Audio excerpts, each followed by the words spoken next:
All right. So here we are. Yeah. UML.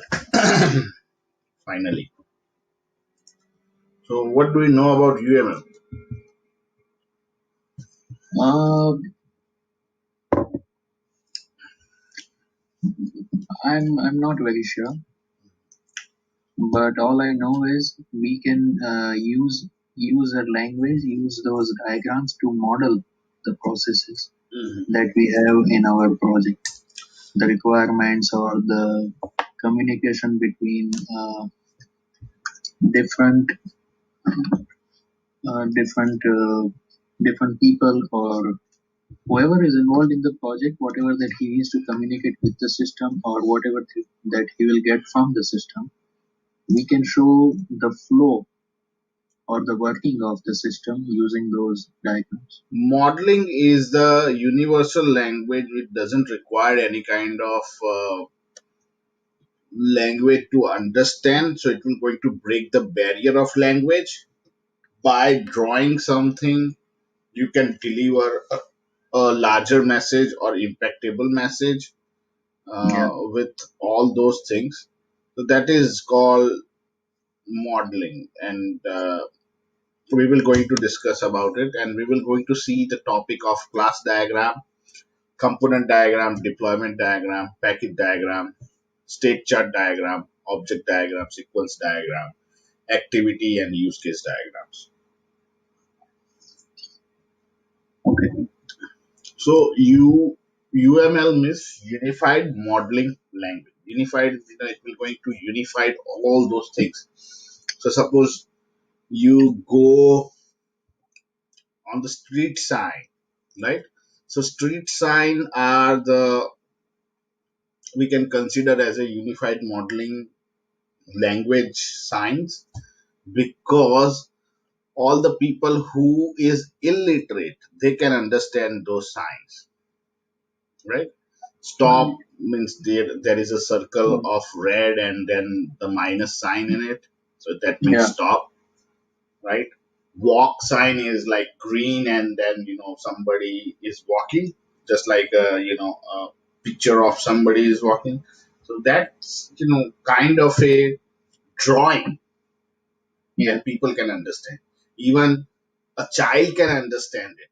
If you guide them properly, a child who is not speaking or who is not talking yet, or who don't know how to read any language, can understand, right? yeah. So that is the main concept behind it, and why it started. What is the UML basically? So it's a unified modeling language. It's created by Rational Software in 1990s to Okay. adopt the object management group. In 1997, it puts together several of diagrammatic views that can be used to any stage of software development lifecycle to specify, visualize, modify, construct, and document the system artifacts. UML is a set of standardized diagram, just like construction has front elevation, electrical diagram, floor planning, etc. UML offers different views of same system. Why do we model? Well, developing a model for a software system prior to the development is essential as having a blueprint, right? So imagine you are building a house, or you go to a constructor uh, company. They are developing a house. So what they need a blueprint of wiring, blueprint of pipelines underneath of the soil, and as well as the blueprint of the house entirely, their front view, side view, right hand side view, left hand side view, top view, how it looks like. So they can visualize how it looks like, and based on that they will going to uh, develop the house. So similarly, with UML diagrams, it will going to translate all the things we required at software development lifecycle process and understand each of the stakeholder there, where are we right now at the process, and what we are expecting in the future as an output from the particular any of the process. So that is the only reason behind UML to create.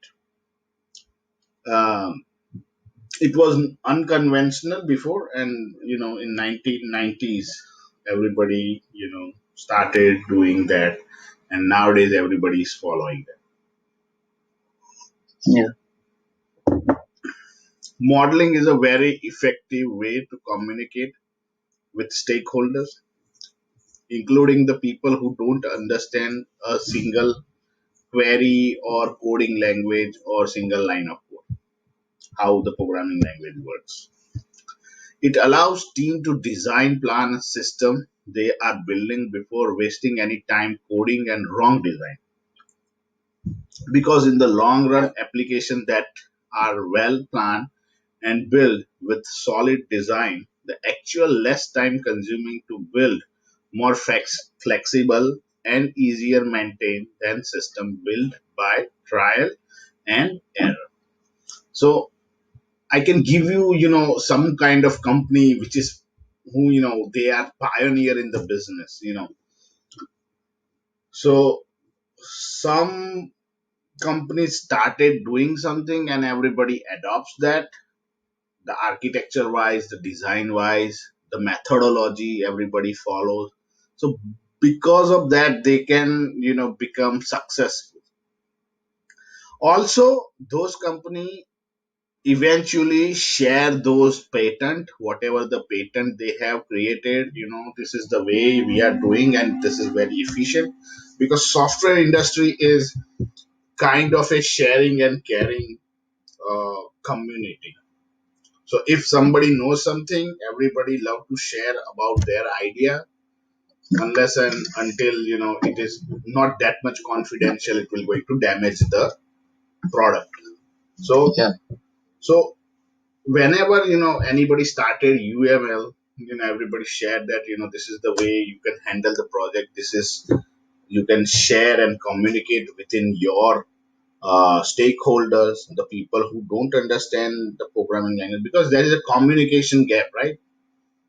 If you are speaking, you are a technical person and you are telling something which is very very technical, stakeholders who is functional or who is from the business side, who doesn't understand those terminology, and whatever they are doing, probably they are working in Walmart. So Walmart is a retailer, he don't understand the manager. Right now everybody understand, but I'm talking about in 1990s.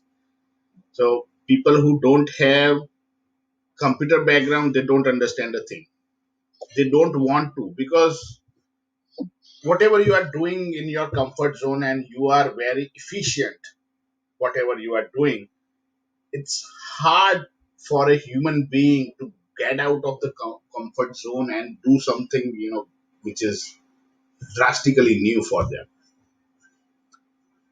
So Yeah. that is the reason. If we talk about a thing which is revolutionized the industry, if we talk about Netflix, right? So Netflix, we everybody use Netflix, and we are watching TV or movies or shows, series, everything over there. It looks like a singular platform, but it is not. It is a Yeah. part of a microservice architecture, and they have started it. They are the pioneer in the business. Provide this kind of architecture. It was there theoretically, but nobody uses it. Earlier everybody's follow most of the time. So they provided this kind of mechanism, architecture view. There's a different kind of scenario how we can build a horizontal or vertical system. It can be um, scale up in probably a number of seconds or something, right? So because of that, the entire business has been changed. Now everybody mimicking it. Disney started. Disney invested in Hulu. Disney started their own platform. In India, you can see there are a number of services right now started, right? Yeah, So this is the thing, because of that, everybody is sharing the ideas behind that. They are not sharing the content, but they will going to share the idea. The idea is very yeah, huge impact. So this is also a really good idea, awesome idea, whoever started it. But because of that, we are able to communicate very efficiently, effectively. How? How do we model? To answer this question, we need to know the following. What are the different UML diagrams? First of all, which team member is responsible to create each diagram? So, who is responsible for which diagram? So, yeah, whose ownership, right? What is each diagram used for? So, each diagram is representing something. So, it will going to conclude something. So, if we talk about flow diagram, so it will going to, you know, process flow diagram or something. So it will go into representation of your process in a very simplistic manner, but as well as in a very detailed. So whatever the condition you will have, whatever the cases you will have, it will going to reflect all those things.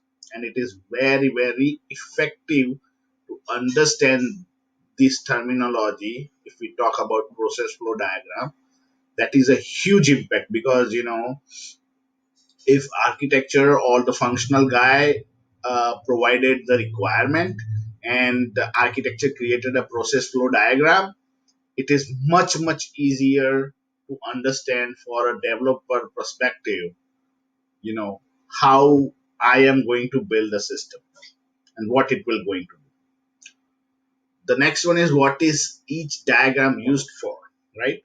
What are the tools to create a diagram? So it is more essential, and we talked about it. We talked about it. What kind of tool we required in the beginning of the training module. yeah, So you know about it. You may used it. You and Abdul both.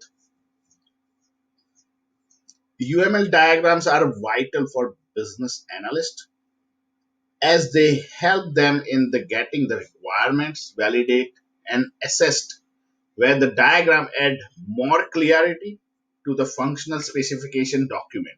Nobody has a time to invest in any kind of functional document to see through what kind of requirements you have written. Everybody interested in only one thing, a simplification of the data, how you can yeah, simplify, how they can consume with not so complicated stuff, right? yeah.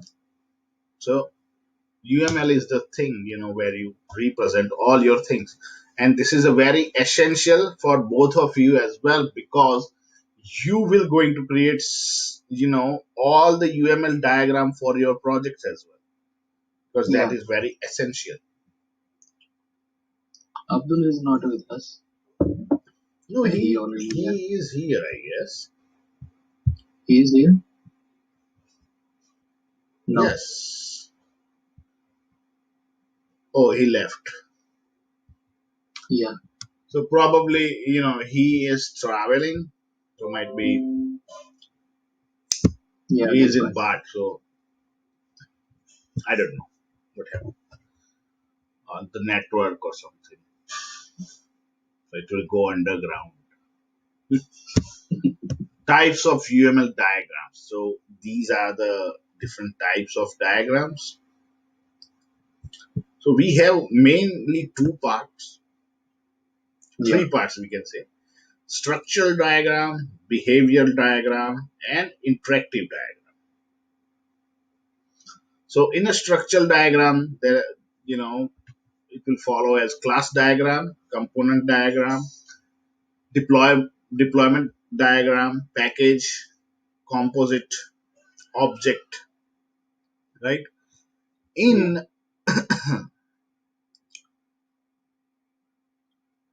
in behavior diagram, uh, state chart diagram, activity, use case diagram.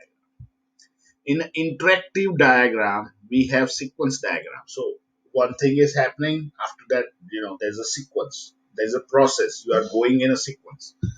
Interaction, timing, and communication. What is the communication model for your project, right? If you are developing something, there has to be something Yeah. associated with that.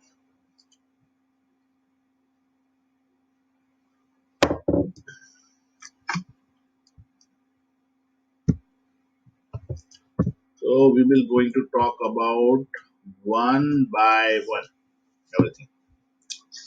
All the diagrams, or Mm, few of those. Not everything we will going to talk it today, but few of them we will going to discuss, Okay. probably two, three, or something, as the Yeah. time you know give us the liberty to explain Yeah. and what you want to discuss with me as well for the project as well, right? Yeah. I don't have anything like specific to discuss today, So so you we can don't. take the time. What about Abdul? Abdul, Abdul is not with us, so how can we? Maybe maybe tomorrow.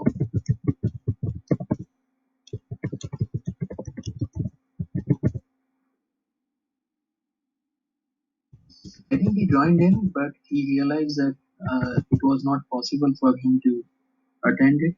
That's what I think. That's why he left. no, he said he's in Mhm. BART. So BART, you cannot get 100% cellular network. Okay.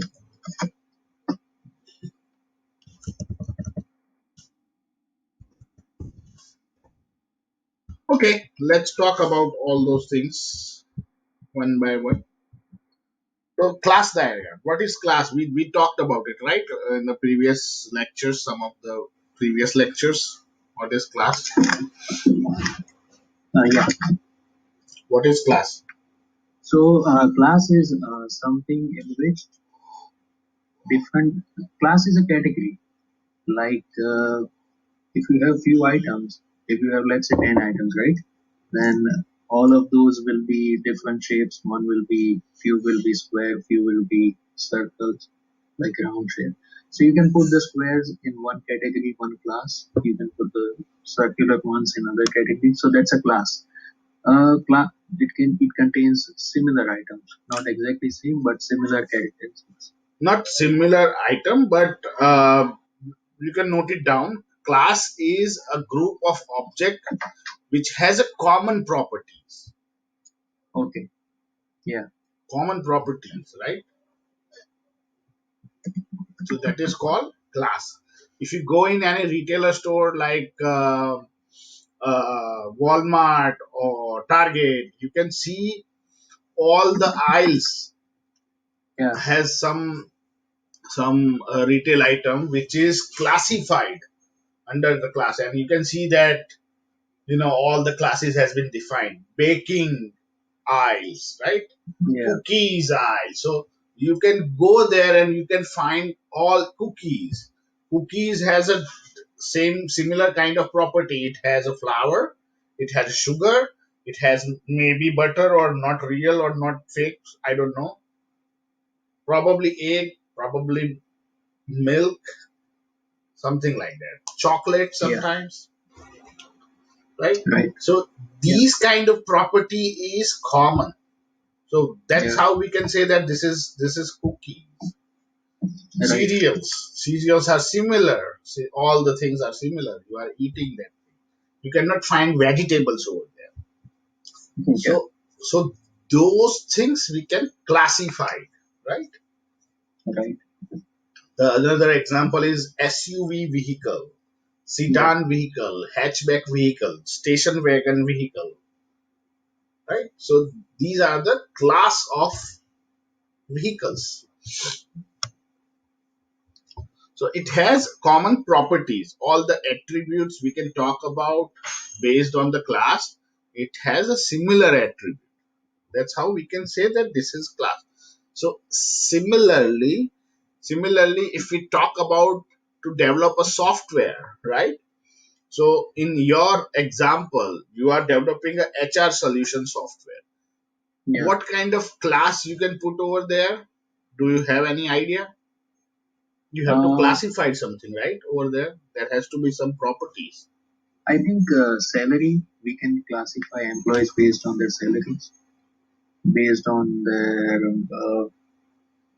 We are also doing payment, right? So we can, like, let's say some of the employees have an account So with your Chase, so classes we can. should be look like, you have organization. So first of all, classes should be similar, like attributes would be similar. So you can have a class for HR department, you can have a class for logistic department, you can have a class for technology department, you can have a class for uh, finance department, right? So Yeah, these kind of classes you can classify all the people, because HR portal, what content, what is the main ingredient? Employee, right? employee. All employee, but employee kind of what kind of employee? Employees belong to a department. Based on department you can classify them, and each class has a similar attribute or same properties, common properties. Something like each each class has the name of employee, the what is it called? Designation of employee, Yeah, salary, where they are located, what is their address, right? yeah. Those kind of similar stuff. So these are the, this is the one of the hint how can you create a class. Yeah. So it is a static structure class, which means they display what interacts, but not what happens when they interact. So it will be a static. It's not dynamic or something. It will not going to provide you the information about the how they interact with each other. You will just lay out that this is my classification or the model for my application. So in my case, Hmm. even if I classify the employees based on their age, salary, whatever, wherever, whichever department they work in, right? As you said, Hmm. finance, engineering, whatever. There's no interaction between, even if I classify them in different classes, there's no interaction, right? So do I just have to list down all the classes, possible classes which I feel are, Classification is necessary. Then how can you say that these are these are the classified users for my application? yeah, I know, but I'm saying that is this the only purpose of this diagram, that whatever, whoever takes a part or uses the system, right? We can So classify them. usually class diagram is useful when you are creating a database schema. Okay. So it is related with database developer, Yeah. and once you can classify all the users and everything, based on that they will going to create a database schema. It is not supposed to be a reflection or a direct reflection of a database schema, but it will give you the hint or database developer hint that what are the users. They might need more than, they have to create more than that, because on the backend side you might need more tables to support the Yeah. Yeah. applications eventually.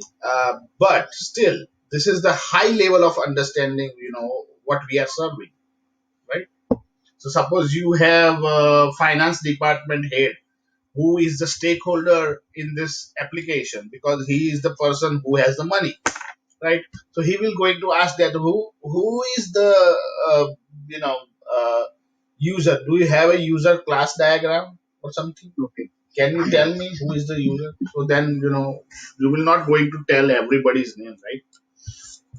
Does the user contain contractors as well, part-time employees as well, Yeah. right? So those kind of question might arise, right? Okay. Right. So So let's for all that information, if we want to explain someone, we need class diagram. yeah, because it's a simplistic. You simplify all the process as a business analyst. You will going to simplify the entire process and try to explain everything in a very simple, very lame. I cannot use lame, but very simplified version of data, so Yeah. anybody can consume it, right? Right. So the next one is component diagram. A component is a physical or replaceable module of an application that con- confirm to and provides the realization of a set of interfaces. Components are composed of one or more classes or interfaces. So in your application, if we talk about the components, right? Different kinds of components. So what do you think, what can be classified as a components? I think database can be a component. No. No. So component always be a requirement.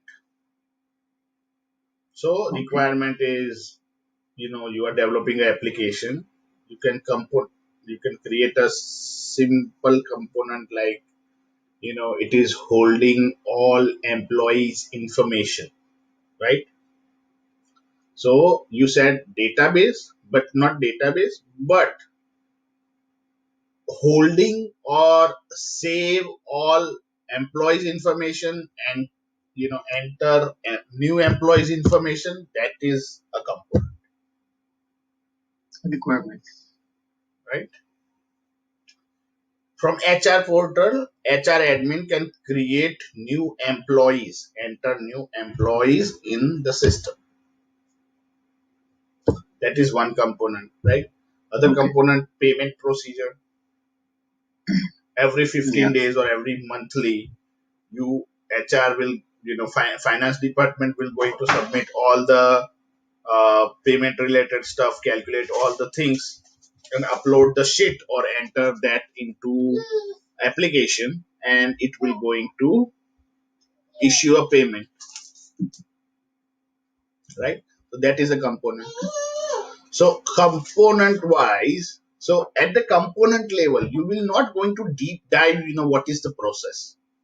At component level, you will going to tell, how each component interact with each other, how they are correlated. It is a multiple combination of your classes, might be or not, possibly. Maybe a single classes, maybe multiple classes, right? So in that diagram, So you will go. we are just uh, like if someone asks us for the components of our system, it is just the major or the most important requirements that that the system should be able to fulfill. Not most or major requirement, but you can classify it or you can define those requirement into single component. Sometimes what happen, there are some requirement, they are overlapping with each other. So you shouldn't be Okay.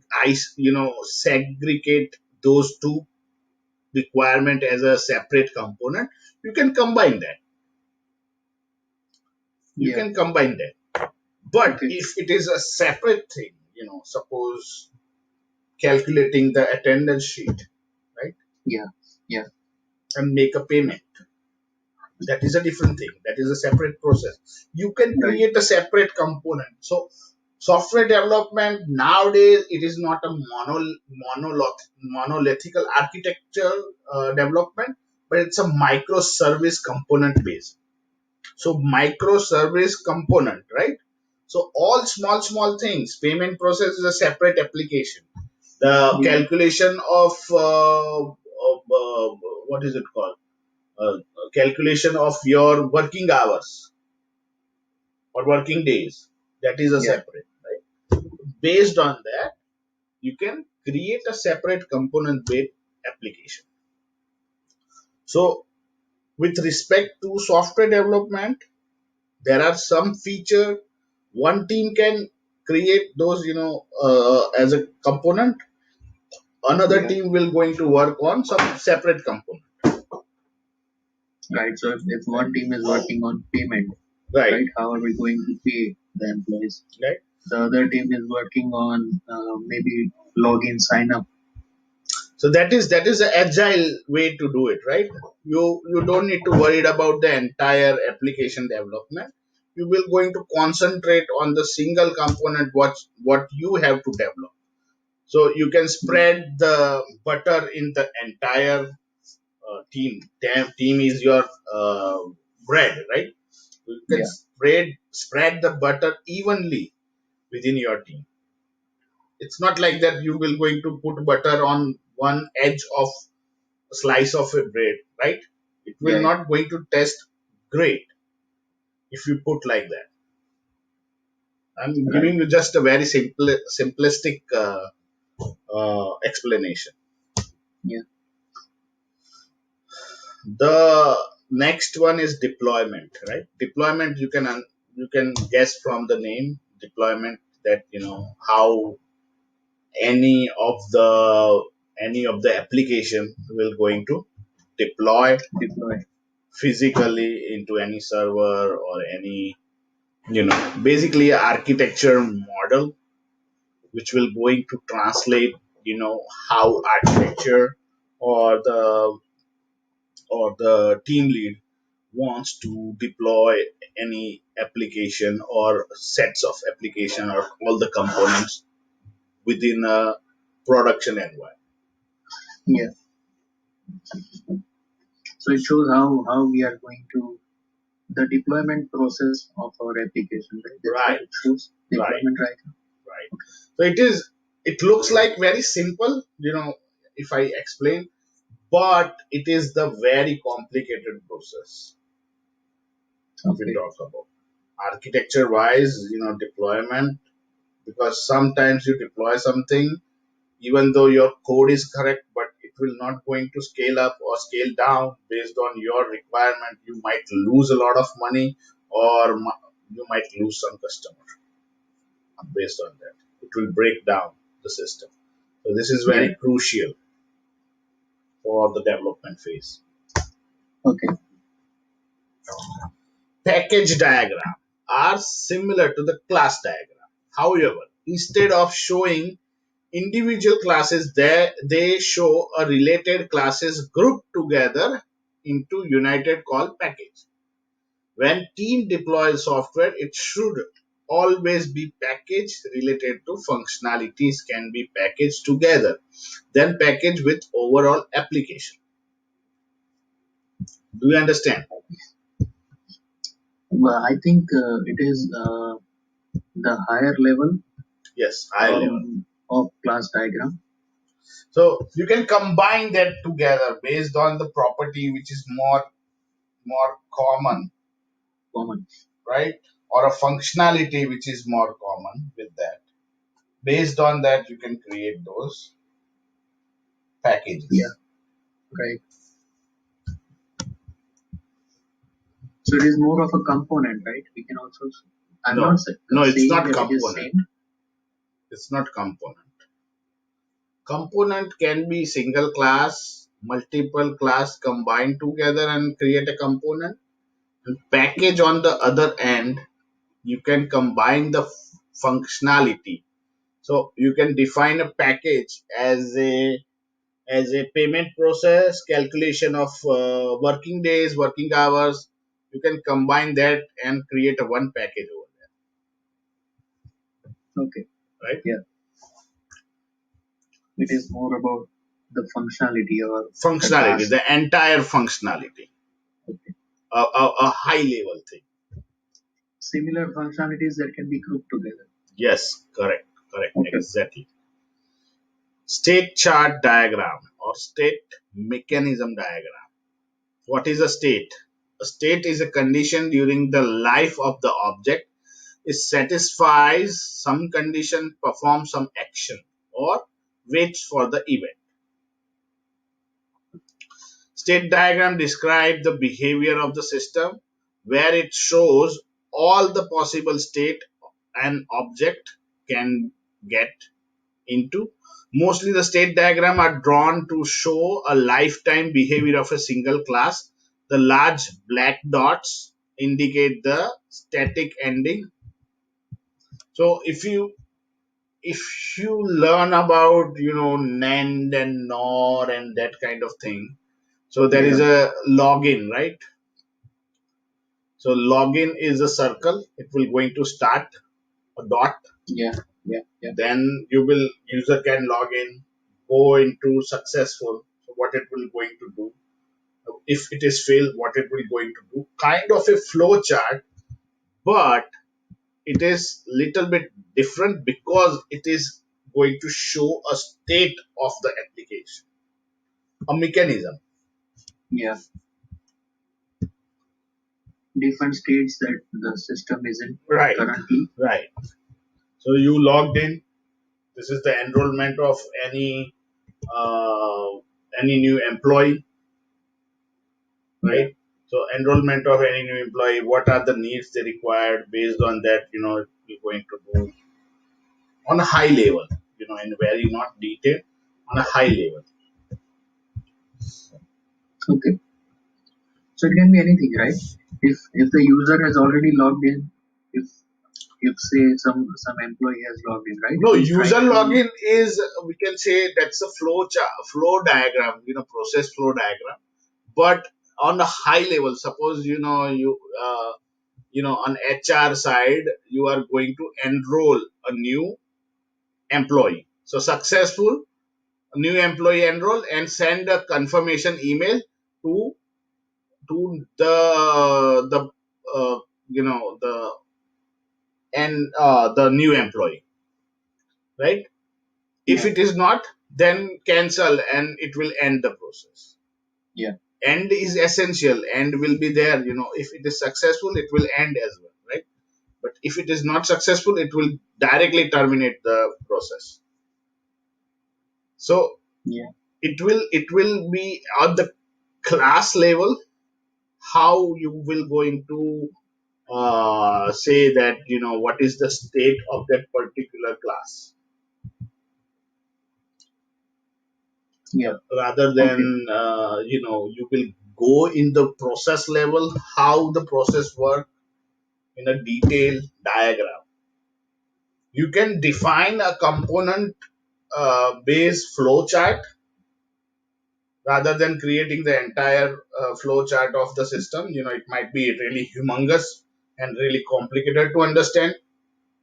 So Yeah. component based flow chart diagram is a good way to go. Okay.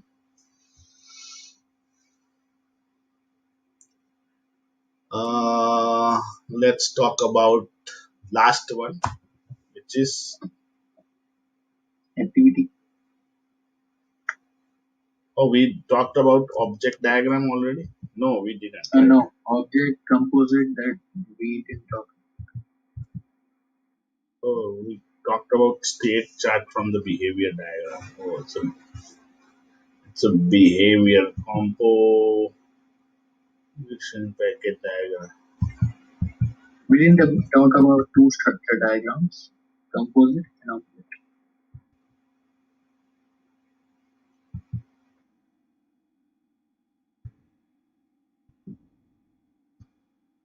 Composite.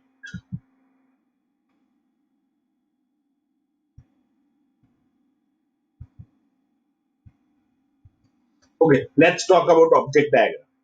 Object is Okay. an instant of classes. The object diagram is a static snapshot of dynamic view of the despite the complete partition of view of system at a specific time. You might ask that why should a BA know this diagram if they are created by the architect or tech leads? Well, it's useful to aware of all diagram used in the program project. What Yeah. are these diagram used for? Who is responsible for developing each diagram? BA textbook supposed to be responsible to create a sequence diagram, activity diagram, swim lane diagram, and use cases. BA is responsible for creating a sequence diagram, activity, swim lane diagram, and use cases. A business analyst, what are the UML diagram that you are responsible for? How do you create them?